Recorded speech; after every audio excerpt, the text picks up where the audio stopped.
ईमानदारी का फल, बेस्ट हिंदी मोटिवेशन स्टोरी। नमस्कार दोस्तों, आप सभी का स्वागत है। आज की ये मोटिवेशनल स्टोरी आपको ईमान का ज्ञान बताएगी। तो चलिए शुरू करते हैं। काफी समय पहले की बात है। प्रतापगढ़ नाम का एक राज्य था। वहां का राजा बहुत अच्छा था, मगर राजा को एक सुख नहीं था। वह यह कि उसके कोई भी संतान नहीं थी और वह चाहता था कि अब वह राज्य के अंदर किसी योग्य बच्चे को गोद ले, ताकि वह उसका उत्तराधिकारी बन सके और आगे की बागडोर को सुचारू रूप से चला सके। और इसी को देखते हुए राजा ने राज्य में घोषणा करवा दी कि सभी बच्चे राजमहल में एकत्रित हो जाएं। ऐसा ही हुआ। राजा ने सभी बच्चों को पौधे लगाने के लिए भिन्न भिन्न प्रकार के बीज दिए और कहा कि अब हम 6 महीने बाद मिलेंगे और देखेंगे कि किसका पौधा सबसे अच्छा होगा। महीना बीत जाने के बाद भी एक बच्चा ऐसा था जिसके गमले में वह बीज अभी तक नहीं फूटा था, लेकिन वह रोज उसकी देखभाल करता था और रोज पौधे को पानी देता था। देखते ही देखते 3 महीने बीत गए। बच्चा परेशान हो गया।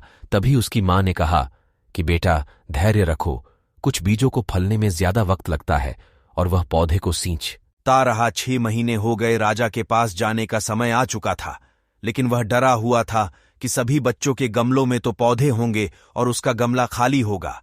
लेकिन वह बच्चा ईमानदार था और सारे बच्चे राजमहल में आ चुके थे। कुछ बच्चे जोश से भरे हुए थे, क्योंकि उनके अंदर राज्य का उत्तराधिकारी बनने की प्रबल लालसा थी। अब राजा ने आदेश दिया, सभी बच्चे अपने अपने गमले दिखाने लगे, मगर एक बच्चा सहमा हुआ था, क्योंकि उसका गमला खाली था। तभी राजा की नजर उस गमले पर गई। उसने पूछा, तुम्हारा गमला तो खाली है? तो उसने कहा, लेकिन मैंने इस गमले की 6 महीने तक देखभाल की है। राजा उसकी ईमानदारी से खुश था कि उसका गमला खाली है, फिर भी वह हिम्मत करके यहां आ तो गया।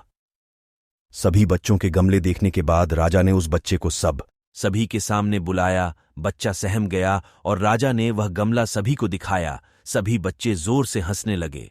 राजा ने कहा, शांत हो जाइए, इतने खुश मत होइए। आप सभी के पास जो पौधे हैं वो सब बंजर हैं। आप चाहे कितनी भी मेहनत कर लें, उनसे कुछ नहीं निकलेगा, लेकिन असली बीज यही था। राजा उसकी ईमानदारी से बेहद खुश हुआ और उस बच्चे को राज्य का उत्तराधिकारी बना दिया गया। लेकिन हमें इस कहानी से क्या सीखने को मिला?